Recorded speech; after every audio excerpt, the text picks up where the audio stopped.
నమస్తే అండి. నా పేరు ప్రసాద్. మాది నందిని అగ్రో నర్సరీ. ఇప్పుడు మన భారతదేశంలో అత్యంత ఖరీదైన కలప జాతుల్లో శ్రీగంధం ఒకటండి.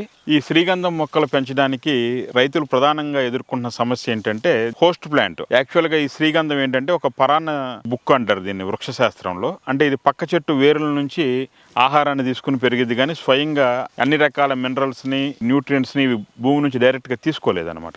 అందుకని మేమేం చేసామంటే కొద్దిగా కొత్తగా వినూత్నంగా ఆలోచించి ఈ సూపర్ నేపియర్ గడ్డిని ఈ శ్రీగంధం చెట్టుకి హోస్ట్ ప్లాంట్గా నాటడం జరిగిందండి. ఇది చూడండి, దాదాపు 10 అడుగుల ఎత్తు పెరగడం జరిగింది 2 సంవత్సరాల్లోనే. ఈ సూపర్ నేపియర్ అనేది దీనికి చాలా మంచి హోస్ట్గా పనిచేస్తుంది. మేము నాటినప్పుడు చాలా చిన్న పిలకలండి, ఎంత 3 ఇంచెస్ ఉన్న పిలకలు 2 నాటాము, లెఫ్ట్ సైడ్ ఒకటి, రైట్ సైడ్ ఒకటి.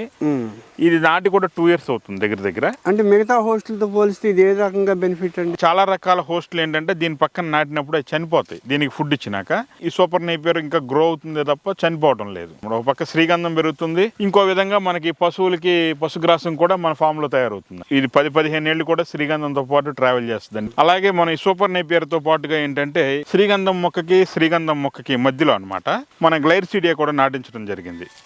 ఈ గ్లైర్సిడియా కూడా చాలా మంచి హోస్ట్గా పనిచేస్తుందండి శ్రీగంధానికి. ప్రతి 3 నుంచి 4 నెలలకు ఒకసారి ఈ కొమ్మలన్నీ కట్ చేసేసి చిన్న చిన్న ముక్కలుగా చాప్ కట్టర్లో కొట్టేసి ఎరువు కింద ఈ శ్రీగంధం చెట్టు పాదులో వేసేస్తున్నామండి దీన్ని. ఆ విధంగా కూడా మనం సహజసిద్ధంగానే వీటికి ఎరువు ఇచ్చినట్లు అవుతుంది. ఈ చెట్లు చూడండి ఎలా ఉన్నాయి. మనకి దాదాపు 2 సంవత్సరాల వయసున్న చెట్లు అండి ఇవన్నీ కూడాను.